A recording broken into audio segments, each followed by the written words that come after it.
Flash theatre TV நேயர்களுக்கு அன்பு வணக்கங்கள். அறிமுக இயக்குனர் சண்முகப்பிரியன் இயக்கத்தில் விக்ரம் பிரபு மற்றும் பெங்களூரை சேர்ந்த சுஷ்மிதா பட், மீனாட்சி தினேஷ் மலையாளத்துவரவு இரட்டை கதாநாயகிகள் நடிப்பில் வெளிவந்திருக்கும் படம் லவ் மேரேஜ். படத்தில் 2 ஹீரோயின்ஸும் அக்கா தங்கையாக நடித்திருக்கிறார்கள். மூத்தவர் சுஷ்மிதா பட் காமான பாந்தமான நடிப்பால் நம்மை கவர்கிறார் என்றால், தங்கையாக வரும் மீனாட்சி தினேஷ் துருதுருவென நடிப்பால் அழகாக மனதை கொள்ளை கொள்கிறார். இவர்கள் தவிர அருள்தாஸ், கஜராஜ், கேமியோ ரோலில் சத்யராஜ், ரியோராஜ், ரமேஷ் திலக், முருகானந்தம் நடித்திருக்கிறார்கள். மதன் கிறிஸ்டோபர் ஒளிப்பதிவு, ஷான் ரோல்டன் இசை படம் பார்ப்பவர்களை இன்வால்வ் செய்ய வைக்கிறது. ரொம்ப சிம்பிளான லாஜிக் மீறல் இல்லாத கதை.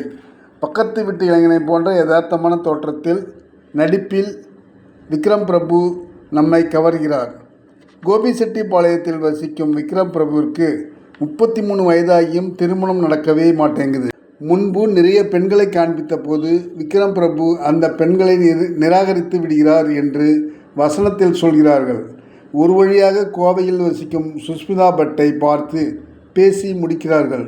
நிச்சயதார்த்தத்திற்கு உறவினர்களோடு சென்று ஃபங்க்ஷன் முடிந்து ஊருக்கு திரும்ப புறப்படும் போது அவர்கள் வந்த வாகனம் கிளம்ப முடியாமல் ரிப்பேர் ஆகிவிடுகிறது. இதனால் 2 நாட்கள் ஆகியும் பெண் வீட்டிலேயே தங்கும் சூழ்நிலை அவர்களுக்கு. அந்த சமயத்தில் நாடு முழுவதும் கொரோனா தொற்று ஏற்படுவதால் பெண் வீட்டிலேயே வந்தவர்கள் மேலும் சில நாட்கள் தங்க நேரிடுகிறது. சுஷ்மிதா பட்டுடன் காதலை டெவலப் செய்ய நினைக்கிறார் விக்ரம் பிரபு.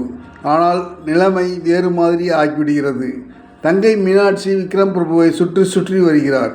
அப்புறம் என்னதான் ஆனது என்பது மீதி கதை.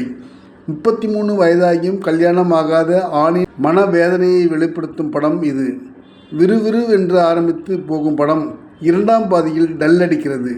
அதை சரி செய்திருக்கலாம் இயக்குனர். நன்றி, வணக்கம். எல்லாருக்கும் வணக்கம். நான் தான் மனஸ்வி. ஃப்ளாஷ் தியேட்டர் டிவிக்கு லைக் பண்ணுங்கள், ஷேர் பண்ணுங்கள், சப்ஸ்கிரைப் பண்ணுங்கள், கமெண்ட் பண்ணுங்கள். மறக்காமல் அந்த பெல் ஐக்கானையும் கிளிக் பண்ணிடுங்க. அப்போ தான் உங்களுக்கு நோட்டிஃபிகேஷன்ஸ்லாம் வரும். Thank you all. Bye bye.